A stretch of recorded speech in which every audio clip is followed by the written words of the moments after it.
మన దేశ పార్లమెంటులో అతి త్వరలో పెద్ద మార్పు రాబోతుంది. మహిళా రిజర్వేషన్లు అనేది వినడానికి సింపుల్గా ఉన్నా దాని లెక్కలు చూస్తే మాత్రం మైండ్ బ్లాక్ అవ్వాల్సిందే. 543గా ఉన్న ఎంపీ సీట్లు 816గా ఎందుకు మారుతున్నాయి?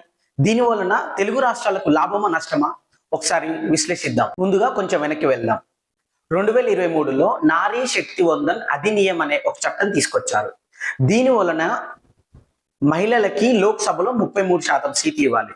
ఇది తీసుకొచ్చినప్పుడు అందరూ కూడా ఏమనుకున్నారంటే ఇది ఇప్పుడే జరగదు, ఫస్ట్ జనాభా లెక్కలు చేయాలి, తర్వాత నియోజకవర్గాలను మార్చాలి, ఆ తర్వాత అంటే దగ్గర దగ్గర 2034 ఎలక్షన్స్ లో మాత్రమే ఇది పాసిబుల్ అవుతుందని అనుకున్నారు. కానీ దీని అంతటికీ కూడా నరేంద్ర మోడీ ఒక పెద్ద ట్విస్ట్ ఇచ్చాడు.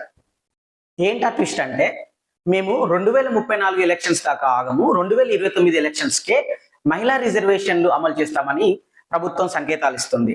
మరి జనాభా లెక్కలు ఇంకా చేయలేదు కదా అని ప్రశ్నలు అడిగితే 2011లో ఉన్నటువంటి పాత జనాభా లెక్కల ప్రకారమే సీట్లు పెంచుతామని చెప్తున్నారు. ఇక్కడే విపక్షాలు ముఖ్యంగా కాంగ్రెస్ నేత అయినటువంటి జైరాం రమేష్ ఏమంటున్నారంటే మోదీని యూటర్న్ ఉస్తాద్ అంటున్నారు. ఎందుకంటే నిన్నటి వరకు కూడా కుదరదు అని చెప్పి ఇప్పుడు సడన్ గా ప్రత్యేక సెషన్స్ పెట్టి మరి అమలు చేస్తామని అంటున్నారని ఆయన అంటున్నారు. సరే, సీట్లు ఎలా పెరుగుతాయో ఒకసారి చూద్దాం. మొత్తం మనకు 543 ఎంపీ సీట్లు ఉన్నాయి. వీటిని తగ్గించకుండానే మహిళలకి వాటా ఇవ్వడానికి మొత్తంగా 816 సీట్లకు పెంచాలని ప్రభుత్వం ఆలోచిస్తుంది.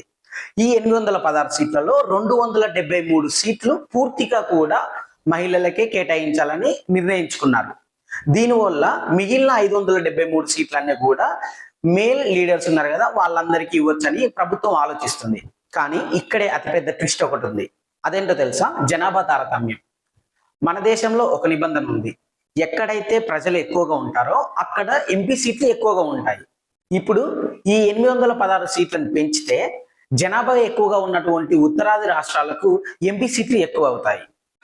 కంట్రోల్ చేసినటువంటి సౌత్ ఇండియన్ రాష్ట్రాలకి ఏంటంటే ఎంపీ సీట్లు తక్కువ వస్తాయి. ఉదాహరణకు ఒక్క యూపీ రాష్ట్రానికి మాత్రమే 140 ఎంపీ సీట్లు వచ్చే ఛాన్సెస్ ఉన్నాయి. తెలంగాణ, ఆంధ్రప్రదేశ్కి 70 లోపే వచ్చే అవకాశం ఉంది. అంటే రేపు పొద్దున పార్లమెంటులో నార్త్ ఇండియా చెప్పిందే వేదం అవుతుంది, మన సౌత్ రాష్ట్రాల గొంతు నొక్కబడుతుందేమని చెప్పి చాలా మంది భయపడుతున్నారు. అందుకే ప్రతిపక్షాలు ఏమంటున్నాయంటే గ్యాస్ ధరలు, నిరుద్యోగం వంటి సమస్యలు పెరిగిపోవటం వలన ఈ సమస్య నుంచి మనల్ని పక్కదారి పట్టించడానికి మహిళా రిజర్వేషన్లు అనే అంశాన్ని లేవనెత్తారని చెప్పి వాళ్ళు అంటున్నారు. మహిళలకు సీట్లు రావడం అనేది మంచి విషయం, అందులో డౌటే లేదు. కానీ మన సౌత్ ఇండియా ప్రయోజనాలు కూడా దెబ్బతినకుండా చూడాలి కదా. ఒకసారి మీరే ఆలోచించండి.